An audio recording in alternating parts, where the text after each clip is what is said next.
Story world war 2 की है, जब जर्मन फौज ने रशियन फौज पर हमला किया था। वो मॉस्को सिटी के अंदर दाखिल होने की कोशिश कर रहे थे। तब 28 रशियन फौज के बहादुर जवानों ने उन्हें रोका था। ये एक रियल स्टोरी है। ये कहानी स्टार्ट होती है 14 नवंबर 1941 में और प्लेस है रशिया। हम देखते हैं कि कुछ रशियन फौजी शदीद ठंड में बैठकर बातें कर रहे हैं। दर हकीकत लेफ्टिनेंट इन फौजियों को रशियन टैंकों के आने की खबर दे रहे थे और उन टैंक्स को कैसे तबाह करना है और कैसे उनका मुकाबला करना है ये सब समझा रहे थे, क्योंकि ये जान चुके थे कि जर्मन्स के बहुत सारे टैंक्स इनकी तरफ बढ़ रहे हैं। दूसरी तरफ हम देखते हैं कि इनका कमांडर फोन पर बात कर रहा है। वो फोन रखकर घोड़े पर सवार होकर जल्दी में वहाँ से निकल पड़ता है। दूसरी तरफ लेफ्टिनेंट सब फौजियों को लकड़ियाँ लाने का बोलता है। वो सब लकड़ियाँ लेकर वापस आते हैं और अब इन्हें लेफ्टिनेंट इन लकड़ियों से टैंक तैयार करने को कहता है।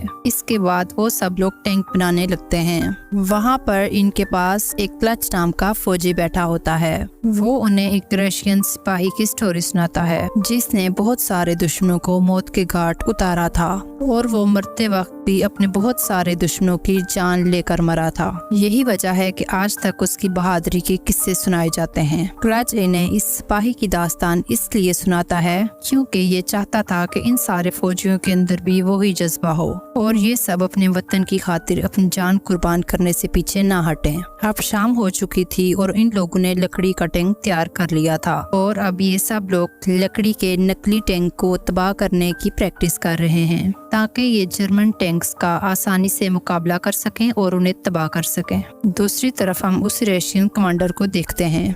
वो जानते थे कि बहुत बड़ी जर्मन फौज इनकी तरफ बढ़ रही है। जर्मन फौज को कैसे हराना है ये उसकी प्लानिंग कर रहे थे।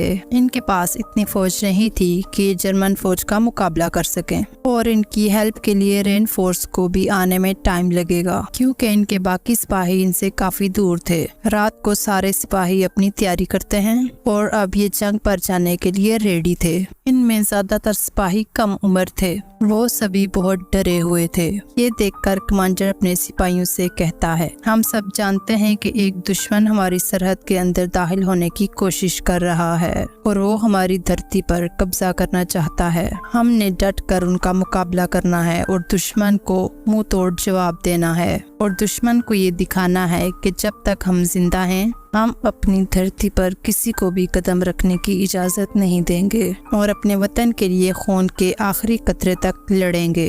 ये सुनकर सिपाहियों का जोश और जज्बा बढ़ जाता है। वो सब आगे बढ़ना शुरू करते हैं। तभी कमांडर अपने सिपाहियों से कहता है कि हमारा मकसद लोगों को मारना नहीं, अपने मुल्क की हिफाजत करना है और हम तब तक उस फौज पर अटैक नहीं करेंगे जब तक वो फौज हम पर अटैक नहीं करती। रशियन आर्मी चलते हुए मॉस्को के बॉर्डर पर पहुंच जाती है और अब ये लोग बॉर्डर पर गड्ढे खोदने लगते हैं ताकि जंग के दौरान ये महफूज रह सकें। सुबह हो जाती है और गड्ढे खोदने वाला काम कंप्लीट हो चुका है और अब ये सब सिपाही अपनी अपनी एंटी टैंक्स गन और सारी आर्टिलरी को भी तैयार कर लिया है। इन्होंने काफी सारी जगह पर नकली तोपें भी फिट की हुई होती हैं ताकि जंग के दौरान जर्मन सिपाही कंफ्यूज हो जाएं। अब ये एक जर्मन जहाज को हवा में उड़ता हुआ देखते हैं। तभी एक फौजी गन उठाकर उस जहाज का निशाना लेते हुए कहता है, मैं इस जहाज को तबाह कर दूंगा। ये हमारी लोकेशन चेक करने आ रहा है। अब कुछ सिपाही इस जर्मन जहाज पर गोलियां चलाने लगते हैं।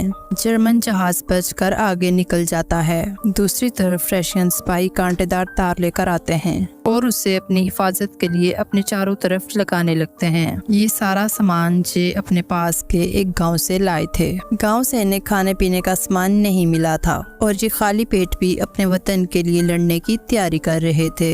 दूसरी तरफ हम बहुत सारी जर्मन आर्मी और टैंक्स को देखते हैं जो बहुत तेजी से रशिया की तरफ बढ़ रहे थे। जर्मन फौज अब तोपों के साथ रशियन फौज पर एक जोरदार अटैक करती है जिससे उनकी बनाई हुई लकड़ी की सारी तोपें तबाह हो जाती हैं। यहाँ पर रशियन फौजी छुपकर गढ़ों में बैठे हुए थे।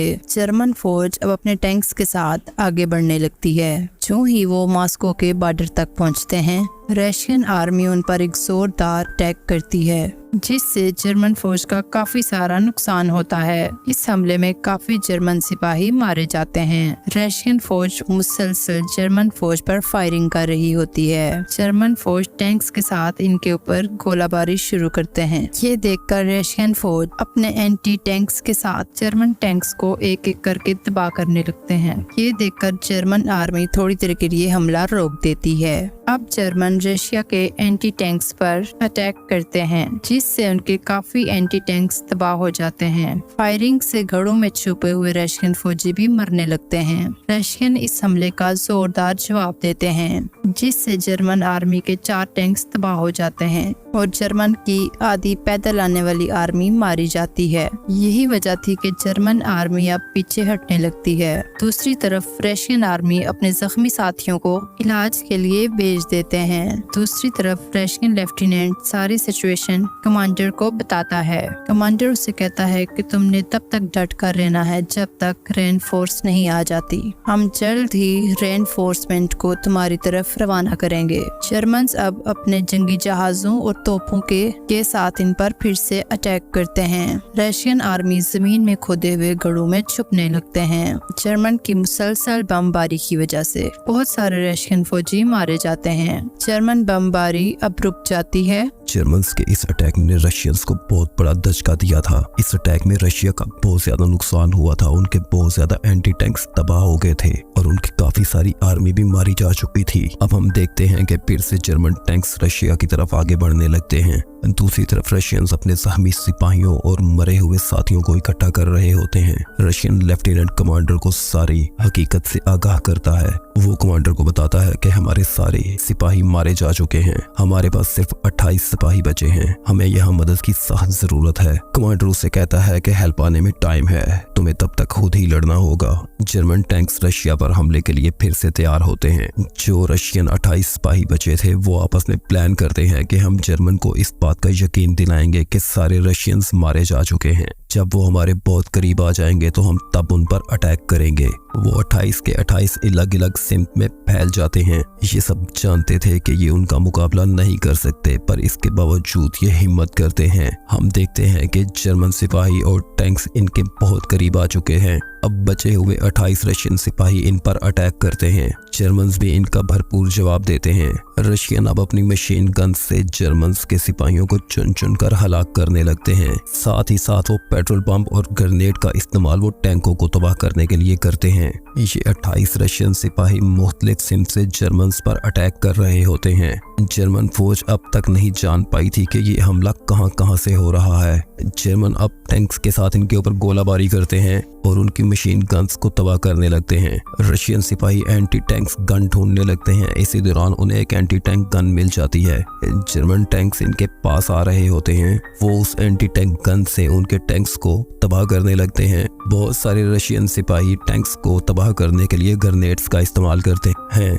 रशियन सिपाहियों के पास अब ग्रेनेड खत्म हो चुके होते हैं। अब ये अपनी गन्स के साथ जर्मन सिपाहियों को मारने लगते हैं। जर्मन टैंक्स उनकी तमाम मशीन गन्स को तबाह कर देते हैं। तभी एक रशियन सिपाही ग्रेनेड से टैंक पर अटैक करता है और दूसरा रशियन सिपाही टैंक के ऊपर चढ़कर पेट्रोल पंप उसके अंदर फेंक देता है। रशियन सिपाहियों के पास अपना सारा असला खत्म हो चुका होता है, इसीलिए ये बहुत ही चालाकी के साथ एक एक करके जर्मन टैंक्स को तबाह करने लगते हैं। इसी सिचुएशन देख के जर्मन्स अपने टैंक को पीछे मूव कर लेती है और पैदल ही जर्मन सिपाहियों को आगे की तरफ बढ़ने का इशारा करते हैं। रशियंस के पास लड़ने के लिए कुछ भी नहीं था, इसीलिए रशियन एक सिपाही पत्थर को उठाकर जर्मन सिपाहियों पे फेंक देता है। जर्मन उसे ग्रेनेड समझकर लेट जाते हैं। थोड़ी देर बाद उन्हें एहसास होता है कि ये बॉम्ब नहीं बल्कि एक पत्थर था। जर्मन्स जान चुके थे कि रशियंस के पास अपना सारा गोला बारूद खत्म हो चुका है। यहाँ पर रशियंस चाकू, कुल्हाड़ी और बाकी इस तरह के हथियारों की मदद से लड़ने की तैयारी करते हैं। जर्मन आर्मी अब रशियन आर्मी की तरफ बढ़ने लगती है।